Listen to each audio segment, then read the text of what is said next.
Halo semuanya, selamat datang di video full tutorial mekanika bahan. Kali ini kita akan membahas topik penting dalam analisis struktur, yaitu gaya normal, geser, dan momen di batang AB hingga BC. Kita akan pelajari bagaimana menentukan gaya-gaya dalam di batang dengan menggunakan metode potong dan persamaan kesetimbangan, lengkap, langkah demi langkah. Dan langsung saja kita mulai dengan soal utama yang akan kita analisis. Di video ini, kita akan menganalisis gaya-gaya dalam yang terjadi pada batang struktural gabungan AB dan BC. Fokus kita ada di 3 titik penting, titik D, titik E, dan titik F. Nah, di titik-titik ini, kita bakal cari tahu gaya normal, gaya geser, dan juga momen lentur yang bekerja lengkap dengan metode potong dan persamaan kesetimbangan. Untuk titik D dan titik F, akan saya bahas secara langkah demi langkah, mulai dari menggambar, menghitung, sampai ke interpretasi hasilnya. Sedangkan titik E saya berikan sebagai soal latihan mandiri, jadi kalian bisa coba kerjakan sendiri setelah menonton. Jadi, pastikan ikuti sampai akhir, karena kita akan bahas semuanya dengan urutan yang logis dan mudah diikuti. Oke, sekarang kita lihat beban yang bekerja pada batang AB. Batang ini dikenai beban merata ke bawah yang disebut UDL atau Uniformly Distributed Load. UDL artinya beban tersebar secara merata di sepanjang batang, dan dalam kasus ini nilainya adalah 1,25 kN per meter. Panjang batang AB sendiri adalah 1,5 meter. Nah, supaya lebih sederhana, beban ini bisa kita gantikan dengan satu gaya total, yang disebut resultan UDL. Cara menghitungnya gampang, F sama dengan W kali L, yaitu 1,25 dikali 1,5, hasilnya adalah 1,875 kN. Artinya, kita bisa mengganti beban merata ini dengan satu gaya ke bawah sebesar 1,875 kN. Di slide berikutnya, kita akan lihat di mana posisi gaya ini bekerja, dan ini penting untuk analisis momen nanti. Karena beban merata tadi punya besar yang tetap di sepanjang batang, posisi gaya penggantinya atau resultan UDL berada tepat di tengah batang AB. Panjang batang AB tadi 1,5 meter, artinya gaya ini bekerja 0,75 meter dari titik A. Dan arahnya tetap ke bawah karena mengikuti arah beban aslinya. Posisi gaya resultan ini penting karena nanti akan kita pakai dalam perhitungan momen di titik A untuk mencari gaya F sub BC. Oke, sekarang kita pindah ke bagian yang juga krusial, yaitu mengenal batang BC dan kenapa dia disebut batang dua gaya. Sekarang kita lihat batang BC. Batang ini hanya terhubung di dua titik, yaitu titik B dan titik C, dan nggak ada beban apapun di sepanjang batangnya. Dalam kasus seperti ini, batang disebut sebagai batang dua gaya. Artinya, gaya yang bisa terjadi di dalam batang ini cuma ada dua kemungkinan, gaya tarik atau gaya tekan, dan arahnya selalu segaris dengan batang itu sendiri. Gaya geser, momen lentur, atau torsi nggak akan muncul di batang dua gaya seperti ini. Dan ini akan sangat membantu saat kita menganalisis titik B dan titik C nanti, karena arah gaya yang bekerja sudah bisa kita prediksi sejak awal. Karena batang BC adalah batang dua gaya, maka gaya yang bekerja di titik B dan titik C pasti searah dengan batang BC. Kalau batangnya mengalami tarikan, maka gayanya akan meninggalkan batang di kedua ujungnya. Tapi kalau batangnya tekan, maka gaya akan masuk ke batang. Di sini kita mengasumsikan batang BC mengalami tarikan. Artinya, gaya di titik B dan titik C keluar dari batang dan arahnya sejajar dengan batang itu sendiri. Besar gaya di kedua ujung juga pasti sama, hanya arahannya saja yang berlawanan. Dan ini bakal sangat berguna saat kita menganalisis batang AB nanti, khususnya di titik B. Karena kita tahu bahwa gaya dari batang BC pasti miring dan arahnya searah dengan batang. Oke, sekarang kita fokus ke batang AB dan kita buat diagram benda bebas untuk batang ini. Di titik A, batang ditumpu oleh engsel, yang artinya akan ada dua reaksi gaya, satu gaya vertikal ke atas, kita beri nama AY, dan satu gaya horizontal ke kiri, kita sebut AX. Lalu, di titik B, batang AB disambungkan ke batang BC, yang tadi kita bahas sebagai batang dua gaya. Karena kita mengasumsikan batang BC mengalami tarikan, maka gaya F sub BC di titik B akan meninggalkan batang AB dan arahnya miring, searah batang BC. Nah, gaya miring ini nantinya akan kita uraikan ke dalam komponen horizontal dan vertikal, supaya bisa kita pakai dalam perhitungan gaya dan momen nanti. Sekarang kita uraikan gaya F sub BC, karena dia masih miring dan belum bisa langsung kita pakai dalam persamaan. Kita tahu arah batang BC membentuk sudut terhadap sumbu X, dan dari data geometri, nilai tangan sudutnya adalah 2/1,5, atau disederhanakan menjadi 4/3. Itu artinya, kita bisa pakai perbandingan segitiga untuk mencari nilai sinus dan kosinus sudutnya. Hasilnya, sin theta sama dengan 4/5, dan cos theta sama dengan 3/5. Dengan begitu, kita bisa uraikan F sub BC jadi dua komponen. Komponen horizontal, 3/5 F sub BC. Komponen vertikal, 4/5 F sub BC.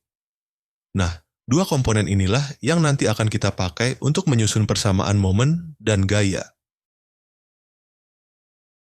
Sebelum kita lanjut ke perhitungan, yuk kita pahami dulu konsep momen gaya. Karena ini akan jadi kunci penting untuk mencari F sub BC. Secara sederhana, momen adalah kecenderungan suatu gaya untuk memutar benda terhadap titik tertentu. Rumus momen itu, momen sama dengan gaya dikali lengan. Nah, yang dimaksud lengan di sini adalah jarak tegak lurus dari titik tinjauan ke garis kerja gaya, atau biasa disebut line of action. Kalau gaya cenderung memutar benda berlawanan arah jarum jam, kita anggap momennya positif. Tapi kalau searah jarum jam, momen dianggap negatif. Konsep ini penting banget, karena akan kita pakai saat mengambil momen di titik A. Nah, sebelum kita lanjut ke hitungan, ada satu hal lagi yang penting banget. Kita harus hati-hati dalam menentukan arah momen. Secara konvensi, kalau sebuah gaya cenderung memutar benda berlawanan arah jarum jam, maka momennya dianggap positif. Sebaliknya, kalau memutar searah jarum jam, maka kita anggap negatif. Jadi nanti, waktu kita menulis sigma MA sama dengan 0, kita harus teliti banget menentukan tanda dari setiap momen gaya. Dan yang perlu diingat juga, kita hanya menghitung gaya-gaya yang punya lengan terhadap titik A. Artinya, gaya itu harus menghasilkan momen. Dengan aturan ini, yuk kita lanjut ke perhitungan nilai F sub BC dari momen di titik A. Oke, sekarang kita mulai menghitung F sub BC dengan menggunakan persamaan momen di titik A. Seperti yang sudah kita bahas tadi, rumus dasarnya adalah momen sama dengan gaya dikali lengan. Di sini, lengan maksudnya adalah jarak tegak lurus dari titik A ke garis kerja gaya. Nah, dari semua gaya yang bekerja, hanya ada dua yang punya lengan terhadap titik A. Yang pertama adalah komponen vertikal dari F sub BC, yaitu 4/5 F sub BC, yang bekerja di titik B, dengan lengan sejauh 1,5 meter dari A. Yang kedua adalah resultan gaya beban merata, yaitu 1,875 kN, yang bekerja 0,75 meter dari titik A. Gaya lainnya seperti AX, AY, dan komponen horizontal F sub BC tidak punya lengan terhadap titik A, karena arahnya sejajar sumbu atau titik kerjanya tepat di A. Jadi, momennya 0. Yuk, di slide berikutnya kita hitung satu persatu nilai momen dari kedua gaya ini. Sekarang kita hitung satu persatu besar momen dari dua gaya yang punya pengaruh terhadap titik A.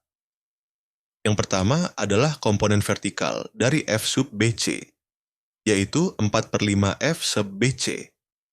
Gaya ini bekerja ke atas di titik B. Karena jaraknya 1,5 meter dari A dan arah gayanya cenderung memutar batang berlawanan arah jarum jam, maka momennya dianggap positif. Jadi, momen dari gaya ini adalah M sub F BCY sama dengan 4/5 F sub BC dikali 1,5. Kemudian yang kedua adalah gaya UDL yang sudah kita ubah jadi satu gaya total sebesar 1,875 kN. Gaya ini bekerja ke bawah dan jaraknya 0,75 meter dari titik A.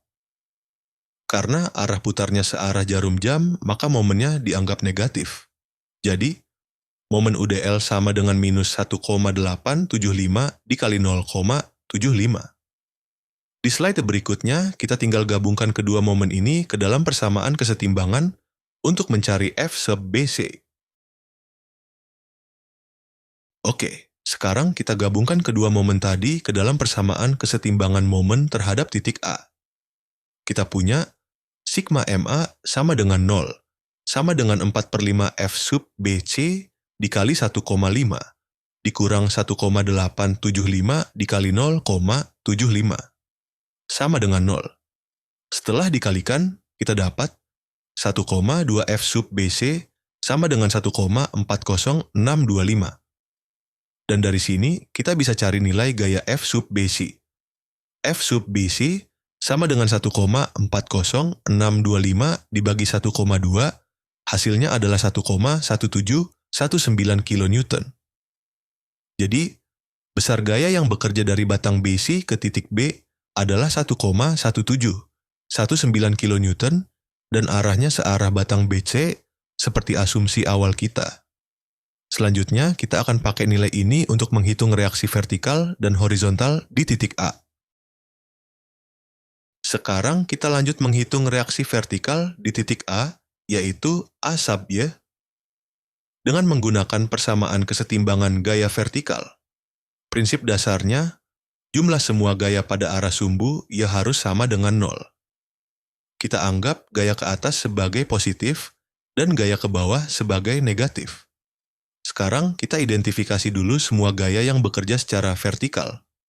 A sub Y, arahnya ke atas, komponen vertikal dari F sub BC, yaitu 4/5 F sub BC, juga ke atas, dan gaya total dari UDL, arahnya ke bawah, sebesar 1,875 kN. Maka persamaannya menjadi A sub Y ditambah 4/5 F sub BC dikurang 1,875 sama dengan 0. Di slide berikutnya, kita akan substitusi nilai F sub BC dan selesaikan persamaannya.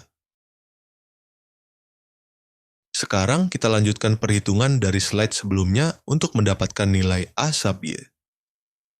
Kita sudah tahu bahwa gaya F sub BC bernilai 1,1719 kN. Maka kita substitusi ke dalam persamaan. A sub Y ditambah 4/5 kali 1,1719 dikurang 1,875 sama dengan 0. Hasil dari 4/5 dikali 1,1719 adalah 0,9375 kN. Jadi, persamaan berubah menjadi A sub Y ditambah 0,9375 dikurang 1,875 sama dengan 0, yang artinya A sub Y sama dengan 1,875 dikurang 0,9375, hasilnya adalah 0,9375 kN. Karena hasilnya positif, artinya arah gaya ke atas yang kita asumsikan sejak awal itu sudah benar. Selanjutnya, kita akan hitung gaya horizontal A sub X dengan menggunakan persamaan sigma Fx sama dengan 0. Sekarang kita beralih ke arah horizontal dan menghitung nilai gaya A sub X, yaitu gaya reaksi di titik A arah mendatar. Prinsipnya masih sama, yaitu jumlah semua gaya arah horizontal harus 0. Kali ini kita gunakan konvensi. Gaya ke kanan dianggap positif dan gaya ke kiri dianggap negatif. Di batang AB hanya ada dua gaya horizontal, gaya A sub X yang arahnya ke kiri, jadi bernilai negatif. Dan komponen horizontal dari F sub BC, yaitu 3/5 F sub BC, yang arahnya ke kanan jadi positif. Maka persamaan kesetimbangan gaya horizontalnya jadi minus A sub X ditambah 3/5 F sub BC sama dengan 0. Di slide berikutnya, kita tinggal substitusi nilai F sub BC dan hitung nilai A sub X. Kita lanjut menyelesaikan persamaan dari slide sebelumnya untuk menghitung nilai A sub X. Kita sudah tahu bahwa F sub BC nilainya 1,1719 kN.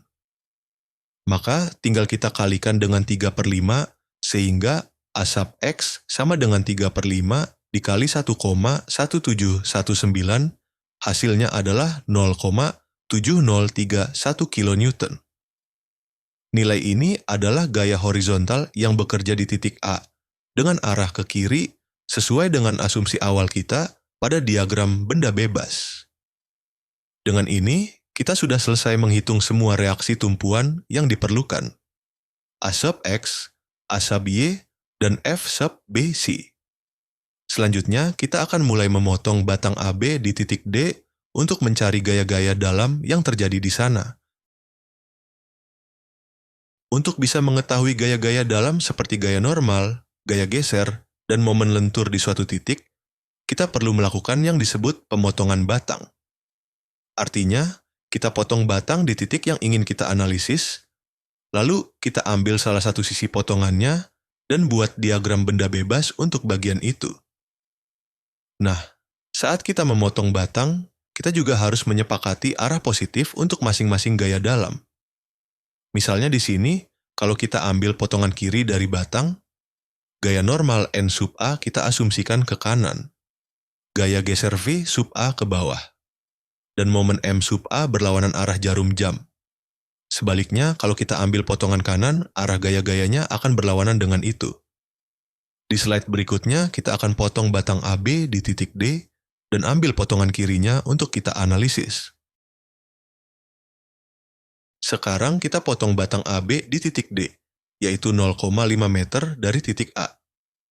Setelah dipotong, kita ambil bagian kiri dari batang untuk kita analisis. Tujuan kita adalah untuk mencari 3 gaya dalam, yaitu gaya normal N sub D, gaya geser V sub D, dan momen lentur M sub D. Di permukaan potongan, ketiga gaya ini akan muncul sebagai reaksi internal dari batang terhadap gaya-gaya eksternal yang bekerja. Karena kita ambil potongan kiri, maka kita gunakan asumsi arah gaya dalam seperti berikut. N sub D ke kanan, V sub D ke bawah, dan M sub D berlawanan arah jarum jam. Nah, gaya-gaya reaksi di titik A, yaitu A sub X dan A sub Y, sudah kita hitung sebelumnya. Sekarang tinggal kita gunakan untuk menyusun persamaan kesetimbangan. Ini adalah diagram benda bebas untuk batang AB yang kita potong di titik D. Kita ambil bagian kiri dari batang, jadi gaya-gaya yang terlihat adalah A sub X yang bekerja ke kiri, A sub Y yang bekerja ke atas, dan beban merata parsial sepanjang 0,5 meter. Yang totalnya adalah 0,625 kN, arahnya ke bawah. Di permukaan potong di titik D, muncul 3 gaya dalam yang kita tambahkan. Gaya normal N sub D kita asumsikan ke kanan. Gaya geser V sub D ke bawah. Dan momen lentur M sub D berlawanan arah jarum jam. Jarak dari titik A ke titik potong D adalah 0,5 meter. Dan ini akan penting saat kita menghitung momen nanti. Di slide selanjutnya, kita akan mulai menyusun persamaan kesetimbangan untuk mencari gaya-gaya dalam ini. Sekarang, kita mulai analisis gaya dalam di titik D, dimulai dari gaya normal N sub D. Kita gunakan persamaan kesetimbangan gaya horizontal. Sigma Fx sama dengan 0. Gaya-gaya yang bekerja secara horizontal adalah A sub X, arahnya ke kiri, sebesar 0,7031 kN, kita anggap negatif. Dan N sub D, yaitu gaya normal yang kita asumsikan ke kanan, jadi positif. Maka persamaannya kita tulis, minus A sub X ditambah N sub D sama dengan 0. Yang berarti N sub D sama dengan A sub X, yaitu 0,7031 kN. Hasilnya positif, artinya arah gaya normal ke kanan sudah benar sesuai asumsi. Ini menunjukkan bahwa batang mengalami tarik di titik D. Berikutnya, kita akan hitung gaya geser V sub D dengan menggunakan persamaan sigma Fy sama dengan 0. Sekarang kita hitung gaya geser V sub D di titik D menggunakan persamaan sigma Fy sama dengan 0. Kita identifikasi gaya-gaya vertikal yang bekerja di potongan kiri, A sub Y, sebesar 0,9375 kN, ke atas, kita anggap positif. Beban merata parsial sepanjang 0,5 meter, dengan total 0,625 kN, ke bawah kita anggap negatif. Dan V sub D, yaitu gaya dalam arah vertikal yang kita asumsikan ke bawah, jadi juga kita tulis negatif dalam persamaan. Maka, susunan persamaannya jadi A sub Y dikurang 0,625 dikurang V sub D sama dengan 0. Kita pindahkan hasilnya V sub D sama dengan A sub Y dikurang 0,625. Yang berarti V sub D sama dengan 0,3125 kN. Hasilnya positif, artinya arah V sub D ke bawah sudah sesuai dengan asumsi awal kita. Ini menunjukkan adanya gaya geser positif di titik D, yang arahnya menekan ke bawah dari sisi kiri batang. Selanjutnya, kita akan hitung momen lentur M sub D di titik potong. Terakhir, kita hitung momen lentur M sub D di titik potong dengan menggunakan sigma M sub D sama dengan 0. Di sini kita ambil momen terhadap titik D, dan kita hanya perhatikan gaya-gaya yang punya lengan terhadap titik ini.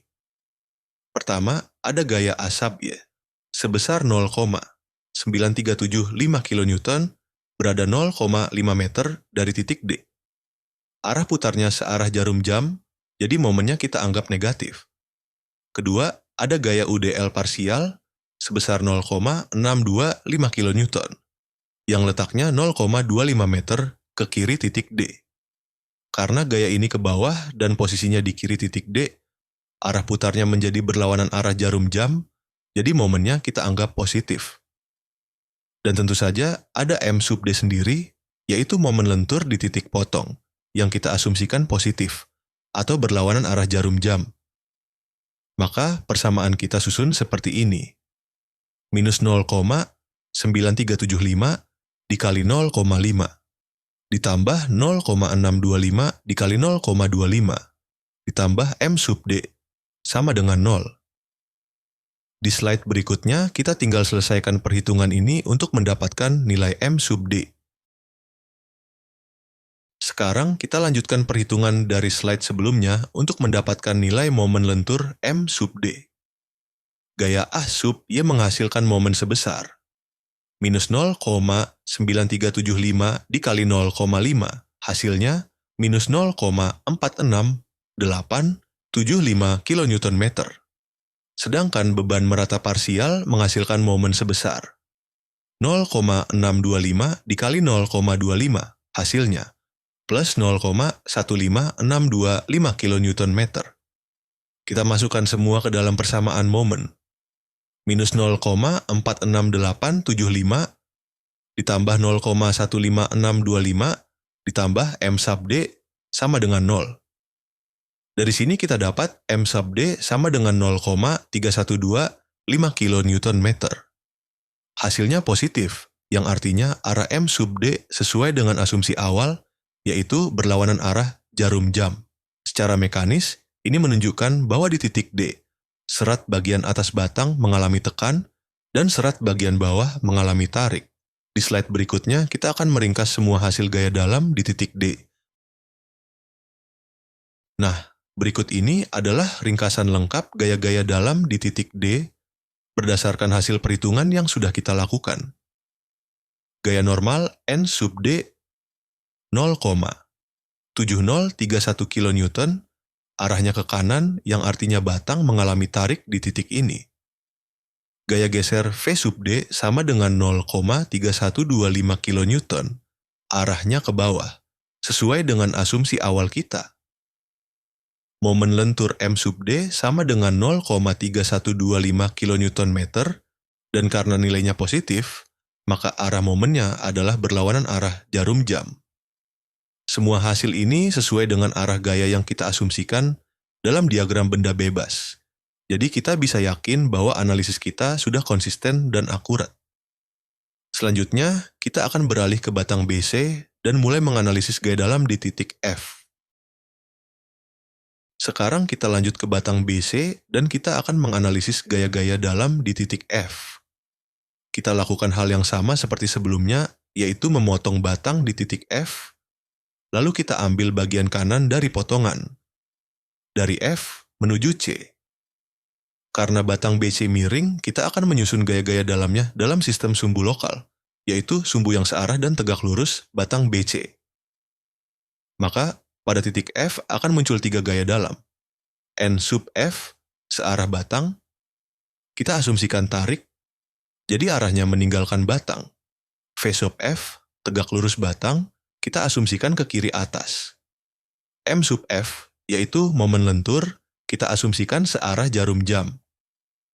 Di titik C, terdapat gaya F sub BC yang nilainya sudah kita hitung sebelumnya, yaitu 1,1719 kN, dan arahnya meninggalkan batang sejajar dengan sumbu batang BC.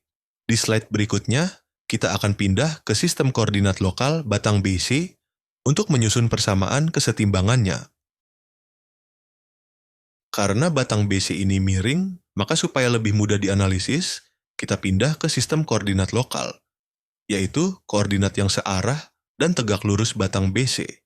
Tujuannya adalah supaya semua gaya bisa kita pisahkan dengan jelas. Mana yang menyumbang gaya normal, mana yang menyumbang gaya geser, dan mana yang menyebabkan momen. Gaya F sub BC yang bekerja di titik C, arahnya sejajar batang, jadi langsung cocok dengan sumbu lokal kita yang baru. Begitu juga gaya-gaya dalam di titik F, kita tinjau semuanya dalam arah lokal N sub F, sejajar batang, V sub F, tegak lurus batang, dan M sub F sebagai momen pada potongan. Dengan pendekatan ini, kita bisa langsung gunakan persamaan sigma F sejajar sama dengan 0, sigma F tegak lurus sama dengan 0, dan sigma M sub F sama dengan 0, untuk menganalisis batang secara lebih sederhana dan sistematis. Yuk, lanjut ke slide berikutnya untuk mulai menghitung N sub F dari persamaan sigma F sejajar sama dengan 0. Sekarang kita hitung gaya normal N sub F pada titik F menggunakan sumbu lokal yang searah dengan batang BC. Kita tinjau bagian kanan batang, yaitu dari F ke C, dan kita fokus pada gaya-gaya yang bekerja searah batang. Pertama, ada gaya F sub BC yang bekerja keluar dari titik C, dan arahnya searah batang, karena arahnya berlawanan dengan N sub F, yang kita asumsikan juga keluar dari titik F, maka F sub BC kita anggap negatif. Kedua, ada gaya N sub F sendiri yang juga searah batang dan kita asumsikan keluar dari titik F. Jadi nilainya kita anggap positif. Maka persamaannya kita tulis. Minus F sub BC ditambah N sub F sama dengan 0. Dari sini kita peroleh N sub F sama dengan F sub BC, yaitu 1,1719 kN. Nilainya positif, artinya arah gaya sesuai dengan asumsi awal dan batang BC mengalami tarik di titik F. Di slide berikutnya, kita akan hitung gaya geser V sub F dari persamaan sigma F tegak lurus sama dengan 0. Sekarang kita analisis gaya geser V sub F di titik F menggunakan persamaan kesetimbangan arah tegak lurus batang, yaitu sigma F tegak lurus sama dengan 0. Kita tetap meninjau bagian kanan batang dari F ke C. Gaya F sub BC yang bekerja di titik C berada searah batang, jadi tidak punya komponen tegak lurus terhadap batang. Satu-satunya gaya yang bekerja tegak lurus terhadap batang adalah V sub F, dan tidak ada gaya lain yang searah dengannya. Maka dari itu, kita bisa langsung simpulkan, V sub F sama dengan 0. Artinya, tidak ada gaya geser di titik F dari sisi kanan batang. Dan ini sangat wajar, karena batang BC tidak menanggung beban samping apapun. Selanjutnya, kita akan hitung momen lentur M sub F. Sekarang kita tinjau momen lentur di titik F dengan mengambil momen terhadap titik potong tersebut. Kita tetap melihat bagian kanan batang, yaitu dari F ke C. Sekarang kita periksa satu persatu gaya yang bekerja. Gaya F sub BC sejajar batang, jadi tidak punya lengan terhadap titik F dan tidak menghasilkan momen. Gaya N sub F juga searah batang, tidak menghasilkan momen. Dan V sub F tadi sudah kita dapatkan bernilai 0. Jadi jelas, tidak ada gaya yang menghasilkan momen terhadap titik F. Artinya, sigma M sub F sama dengan 0, sehingga M sub F sama dengan 0. Kesimpulannya, momen lentur di titik F adalah 0. Di slide berikutnya, kita akan buat ringkasan lengkap gaya-gaya dalam di titik F. Berikut ini adalah ringkasan gaya-gaya dalam di titik F pada batang BC. Gaya normal N sub F sebesar 1,1719 kN, arahnya searah batang, artinya batang mengalami tarik. Gaya geser V sub F sama dengan 0, karena tidak ada gaya tegak lurus yang bekerja pada batang BC. Momen lentur M sub F sama dengan 0 juga, karena tidak ada gaya yang punya lengan terhadap titik potong.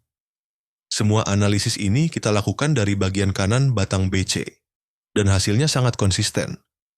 Karena tidak ada beban sepanjang batang, maka gaya dalam di titik F adalah murni gaya tarik saja. Dengan ini, kita sudah menyelesaikan analisis lengkap untuk titik D dan titik F. Dan ingat, titik E bisa kamu coba sendiri sebagai latihan.